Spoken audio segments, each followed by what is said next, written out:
Hello! Good day everyone! Ngayon ay ano ba ngayon? Almost Christmas na, 22. At meron tayong gagawin. Mag-interview tayo ng isang kababayan natin dito sa Finland at abangan po natin yan. Mag-antay lang ako ng bus at magkikita na kami.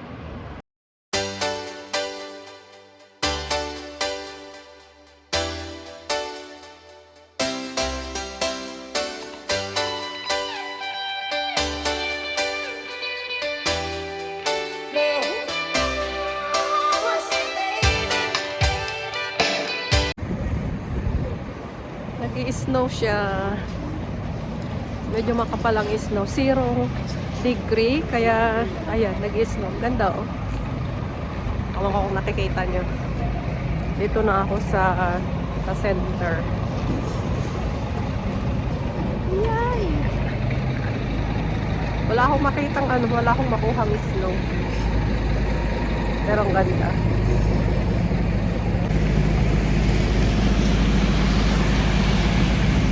Naabutan ako ng ng pag-stop ng pagtawid. Yan, dito tayo sa center.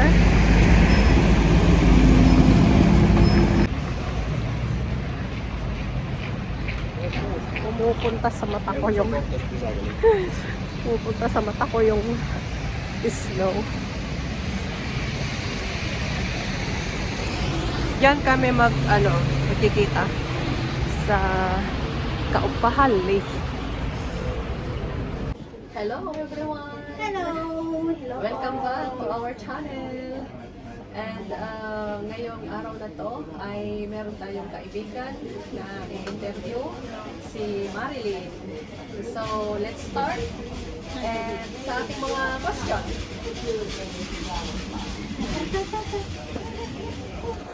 Yan. So, ang unang question para kay Marilyn ay tell something about yourself. At, yeah.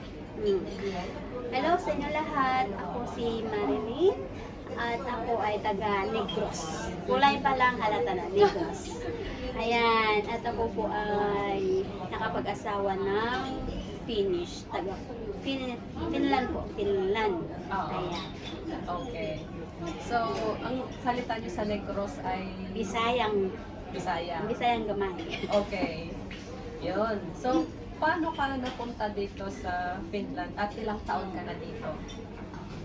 Paano ako napunta? Actually, nung kami ay nag-decide na mag-asawa, wala talaga kami planong pumunta ng Finland. Kaya nag-stay kami sa Negros about 2 years. At sa masamang palad, kami po ay hindi maganda yung kalagayan doon dahil magulo po yung Negros noong 2017. So, nag-decide po kami na pumunta po ng Finland. Kaya po ako ay nakapunta dito noong 2019. And then, 5 years po akong nakatira dito sa Finland. Okay. Medyo matagal-tagal na rin. Pero compare sa iba, bata pa. Oo. Okay. Anong unang impression mo about Finland noong first time mo dito?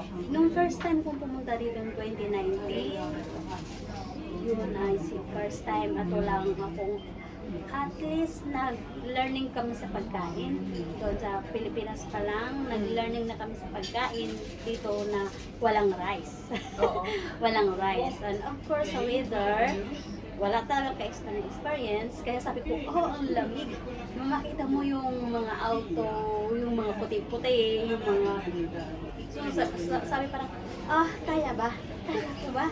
Kaya ko ba? Pero, dahil siguro sa hindi magandang palad sa Pilipinas, kaya parang ito yung good way sa Finland. Kaya nung bumaba ako ng airport dito sa Finland. Mm. Nakita ko yung mga puti-puti talaga. Puti lahat. Lahat kasi So, January. winter nun? Oh, January. Winter nun. So, punong-puno ng snow ang lahat ng bagay. Okay. And then, pag out ko ng airplane, yung paglabas ko na talaga ng airport, Oo. dinampot ko agad yung snow. Excited. Excited na excited. Dinampot ko agad yung snow. Sabi ko, ang lamig. Oo. Sabi ko, wow, it's a nice feeling. Different. Everything is different. Okay. Then, sumakay na kami ng car, 2 hours drive to home. Nakita ko, nung time na yun, 4 o'clock pa, dark pa lang, pero makikita pa. So, nakikita ko talaga lahat yung mga puno is puting-puti, yung daanan, kalsada. Then, Hindi pa kita yung green. no, yeah, hindi pa kita. Walang green. Puti. And then, padilim na padilim, nagagandahan ako dun sa sa ilaw. Ilaw ng kalsada. Okay. Ang maganda yung pagkagawa nila. Parang peaceful yung isip ko nung time na yun na malayo ako dun sa mga bad things. Okay. Yeah. Okay. So, iba naman nagpunta ako dito. Ano kasi noon? September. Sorry. So, wala pang snow noon. Oo. So, ano yung mga gusto mo at hindi mo gusto dito sa Finland?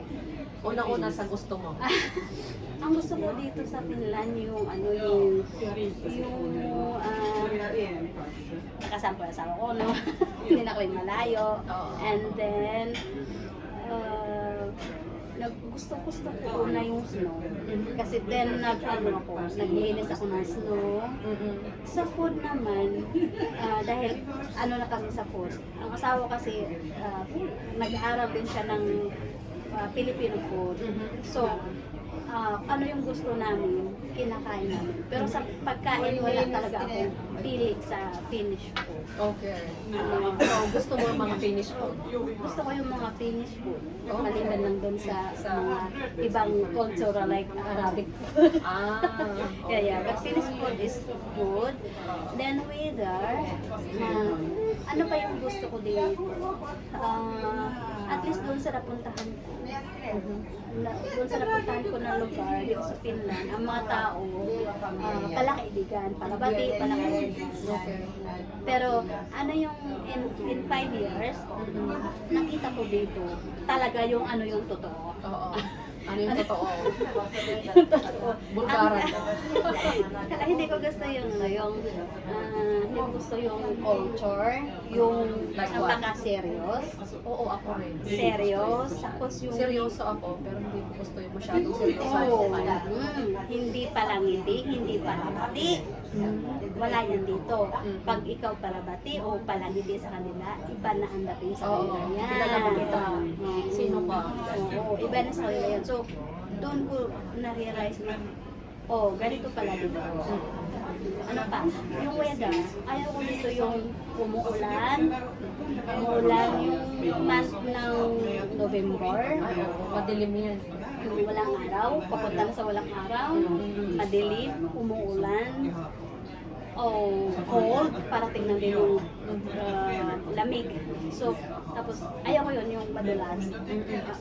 Pero, yung good thing, maganda dun, yung nag-different color na yung mga Dahon. yung mga dahon. Naging colorful na pag-autumn. Yan. At saka, ano pa dito, yung culture pa dito, pag nagkakasakit ka, hindi ka pwedeng dalawin. Sa ospital. Kasi Hindi ka pwedeng dalawin kasi sa bahay. sa bahay or yung mga tao at sa atin kasi pag nagkakasakit tayo, madaming pumupunta. Pero dito hindi yan. Para pakita yung care. Care. Ganun sila mag-care dito. Pag nagkasakit, hindi ka nila magpipunta. Yun. Okay, next question tayo. Ano ang pinakamahirap na naranasan mo dito at paano mo napagtagumpay? Yung time na yun, at yung umuso na yung pandemic. Yung pandemic. Yung pandemic time na in 4 years or 5 years ko na 4 years ko nakatira dito. Hindi ako sakitin since pa sakitin. Pero one time nilagnat ako. Then 1 week ata yun. Ano yung corona na yun? O, Hindi rin naman ako nag-test. As in, at least sa trangkaso. Okay. Trangkaso. Yung nilalagnat pa. Tapos, pag may sakit ka kasi, pumapasok yung mga emotion mo doon. Oo. Hanap na yung nanay mo. yung mag-aalaga Ayan. sa'yo. Ayun. Pero yung asawa ko naman, Naiyak ka nun. umiyak ako noon, no. Kasi parang ano ba yan? Ang layo natin. Tapos ang layo ko, tapos hindi yung walang katao-tao sa bahay mo. Oo. Mm. Saan ba kayo nakatira dati? Doon sa doon. mismo. Medyo malayo sa city. Malayo sa Mahirap city. tumawag ng kaibigan kahit may kaibigan ka. Hindi basta-basta Oo. pwedeng pumunta doon. Mm. Kailangan mo ng sasakyan. Yun. Tapos, yung asawa ko noon naman, siya, panganay ko. Okay. Nagluluto. Napagtagumpayan ko yun nung basta lang pag may sakit ka dito sa Finland, hindi ka pwede tumawag ng kahit sino. Mhm. Ikaw sa sarili mo, ano ka, kung ano yung Tulungan mo sarili mo. Oo, tulungan mo sarili mo na anong magandang gawin para makasurvive. Oo. Okay. Healthy. Ano ang pagkakaiba ng buhay dito at sa Pilipinas? Sa Pilipinas saka dito, lahat baliktad. Oh, tulad mo, sabi ko rin kayo. Lahat baliktad. Weather, pagkain, tao. Lahat yun, baliktad. Kaya, kung ano yung experience mo sa Pilipinas, kung ano meron ka sa Pilipinas, pag hindi ka pa nakapunta ng Finland, lahat yun baliktad. Pero kung may bad experience ka dyan sa Pilipinas, pag pumunta ka dito, hanapin mo yung good experience. Oo. Mapagiging facility ka. Kaibahan sa atin pagdating sa government, at least nung ako lumaki, hindi ako nakatahi galing sa government. Nasa school, kahit ano. Pero ngayon meron na silang tulong sa mga kabataan na nag-aaral. Dati wala yun. Ay, wala ba dati? Wala. Wala yung dati nung nag-aaral. Nung nag-aaral ako, wala. Magulang ko lahat suporta. Sa Pilipinas? Sa Pilipinas. Kami Sa naman. Pilipinas. Ngayon, meron na sila. Meron ba? Oo, yung kapatid ko kasi, yung mga anak niya, Okay. nakalista. Hindi ko Tapos alam. meron siyang, meron Hindi ako silang, updated sa Pilipinas. ayun. And then, pag humingi ka ng tulong, kailangan pupunta sa mayor, sa mga government, Oo. gano'n. At ang bad thing doon, hahawakan ka na nila pagdating sa boat. Sa voting. Hindi maganda Pwede ka yun. na, pwede yun. Dito, wala yan. Oo. Dito sa Finland, pag mag-move ka dito, automatic ka na under sa government, and then automatic ka na alalayan nila kung ano yung planning mo sa buhay mo. Mhm. Mag-aaral ka, support nila, yun. Yun ang Kailangan, maganda dito. kailangan alam nila yung plano mo na kailangan mong magkaroon ng pangbuhay sa sarili mo. Oo. Yun. Meron pa? Okay.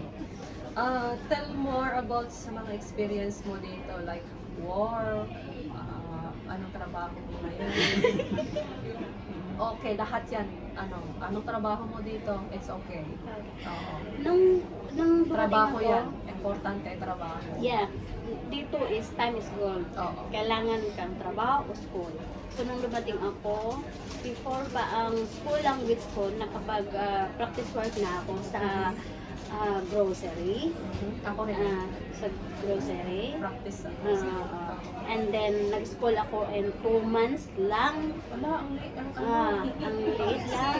Ang iksi. Dahil na-stress ako nun sa bus. Nahihilo ako sa bus. Nagkakasakit ako dun sa bus. Malayo ba ang ano? Malayo. Okay. 45 minutes. Okay. And then, yung bigay sa akin ng government, nakapupunta lang sa bus. Ang pamasahe kasi mahal. Okay, Ayun. continue. And then, kaya nag-try na pag-isipan ako na mag-work. And then, nakapag-book ako agad. First job ko is sa fish company. At ang dami-daming fish. Ang dami-dami. At ang first day ko sa job, kasi sabi kasi ng asawa ko, dito kasi sa Finland, pag nagtrabaho ka, factory. Pag nagtrabaho ka dito sa Finland, ano ka, mapagtitiwalaan ka, ginagawa mo yung the best mo. Oo. Hindi katulad sa Pilipinas na ano, halimbawa, example, Jollibee or McDo. Dito, 3-4 na tao lang. Pero sa atin, ilang tao na yun sa isang branch. Ang dami na. 10 mahigit. Oo. Kasi naman ang daming tao, di ba? So kung dalawa lang sa isang branch, ang daming tao, wala, mamamatay kang mahaga sa pagod. At saka yung system. Yung system. Kaya yung ano dito sa Finland, yung bang pag tinuruan ka ng isang beses, 2 beses, mapagkatiwalaan ka na nila. So, Okay. do the best talaga yung trabaho. Kaya first day ko, sakit talaga ng katawan ko, hindi ako makatayo. Massage. Oo. Ayun. Yun. Anong ginagawa mo doon sa ano? Ako yung naglalagay ng fish para sa machine. Packing? Hindi, ano, kasi gumagawa kami ng mga meat fish. So, yung mga isda na yon, may machine, big machine, nilalagay namin isa-isa, then tumatakbo yung machine doon, tapos nagka-cut yun ng head, Okay. and then next round machine, Okay. tatanggalin na yung, Laman loob. tatanggalin ko, tatanggalin na yun. Tsaka, Kailangan bang mabilis ka dyan? kasi, kailangan mabilis ka. Kasi masusundan mo yung, para manalagyan mo lahat ang laman ng isda yung machine. Para hindi tatakbo yung machine, no, empty. Ayun. And then sa greenhouse. Sa greenhouse, So sa gardening? sa gardening, mababa ang sahod sa gardening. Okay. €8 per hour. 8 euro 50 cents. Okay, mababa. Pero doon kasi no need language ng Spanish. So makapagtrabaho ka ng ganon, pero mababa lang yun. Okay. At ang mahirap dito, yung hindi ka marunong mag-drive. Okay. Ayun. At yung katrabaho mo din pag iba ang lahi. Oo. Yun, iba ang lahi. Kasi ganon din yun sila, stress yun sila. Kasi ba't lahat na baliktad. Russia at Ukraine, then Bero. Okay. Ayun. So, iba't ibang lahi na yun. Kasi usually, Walang Asian. Thai. Okay. Kumusta naman ang mga Thai? Okay yung Thai, mabait yung mga Thai. Then sila, mahirap nga lang din minsan yung English nila. Oo. Ayan, so kailangan mong maging flexible doon sa work and do the best. Be honest lang. Oo. Yun naman ang talaga dito sa Finland. Ang mga tao dito, mostly honest. Ayun. Okay. How's life being married to a foreigner? Hindi ko siya makukumpara sa Pilipinas. Kasi wala kang experience sa Pilipinas. Pero sa ang- observation mo between Filipino couple and being married to Siya, kasi iba nga yung culture, iba lahat, pero pares kami ng paniniwala. We believe Bible, same kami ng religion, kaya at least mayroon kaming guidance. Pero worst talaga sa marriage namin nung first year, kasi siyempre sabi adjustment yan. Kilalanin mo isa't isa. So maraming mga papaliwanag o iyak or ano pa man. ayun, kaya asahan na. Understandable. Ang hirap ng first year kasi kahit sa pagkain pa lang, pwede na yung pag-awayan. Kasi magkaiba nga kayo ng lahi. Oo. Pero tulad ng ang asawa kasi, before pa siya mag-Pilipinas, nag-aral na siya dito ng culture, pagkain, at saka some language. Okay. Kaya parang, pero ayun, tayo kasi Pilipina din, culture natin yung gusto nating maramdaman laging mahal tayo. Oo. At sa pamamagitan ng tampo-tampo, ayan. At So, sa amin, wala nang tampo-tampo. oo. Meron akong hindi gusto sa people. Oo, yan yung dito. Yan yung culture Direct dito. sila dito. Kung ano yung hindi mo gusto, sabihin mo. Hindi yung tampo-tampo ka. Kasi sabi nila, nababasa ko ba yung nasa isip mo? Ano yung pinagtampo mo? Sabihin mo, i-direct mo. Sila. Yun yung Yun yung, kasi, ang Pilipino kasi, Mm. alam nila yung Pilipinas, culture, Oo, lahat-lahat. kumbaga medyo sanay na sila. Sanay na sila na ano man ang gawin mo, kilala ka na nila, kung ano ka, o Pilipina, ganyan. Kasi same yung tinalakhan niyo eh. Yan. So challenging ba? Challenging. Challenge yun kasi iba yung salita at saka sa actual. Oo. Mm. Tama. Kaya, ang importante is trust, love, Respect. respect. Oo. Dapat hindi mawawala yung respect. Okay. So, last but not the least, ano ang mga advice mo sa mga Pilipino na gustong pumunta dito, ganun?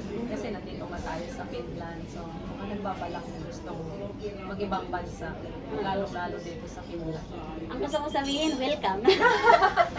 Ano, sa mga nagbabalak na pumunta dito, ano man ang purpose ninyo, first, study sa pag-aralan po ninyo kung ano ang culture, ano yung weather, ano yung pagkain. Mahalaga yon at pwede nyo sanayin sarili nyo dyan pa lang. Pati sa language, kasi ang mga Finnish dito kahit hindi man sila palabati, pero kung mayroon kang some words na marunong ka, kahit yung pagbati man lang. Oo, kasi mas matagal na siya dito kaysa sa akin, mas marami siyang alam.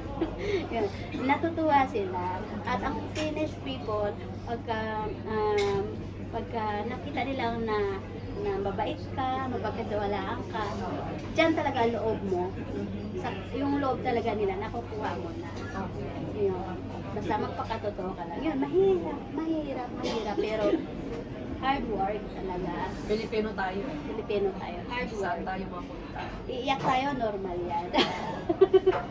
Dahil nga sa iyak, nagiging strong. Oo, dami ko na rin iyak dito. Okay, so yun yung ating last na question. Meron ka pa bang sabihin about sa channel mo rin? Okay. Channel mo rin? Marami na channel. Pero meron kaming channel na Herd Hill. English yun. Meron akong Tagalog din doon na YouTube. Kasi yung asawa ko sa Pilipinas, farming. Farming talaga kaming dalawa. Doon kami magkakasunod. Lalagay ko na lang yung mga link sa description natin. At saka kung gusto nyo din ng matutong mag-Finnish, meron din kaming Finnish language, mga Filipino lang. Okay. Ayan, doon, mga Finnish na mga followers, pwede na naman kayo mag-follow. Okay. Ayan. Well, very welcome. At kung mag-comment man kayo doon ng anumang language, basta Filipino lang, sasagutin ko din kayo. Okay. Okay. Thank you, Marilyn sa ating sa pagpunta mo or pag-join mo sa aming channel ngayon. Salamat sa iyong oras. At hanggang sa muli nating video mga kapatid. Bye-bye. Salamat! Bye-bye!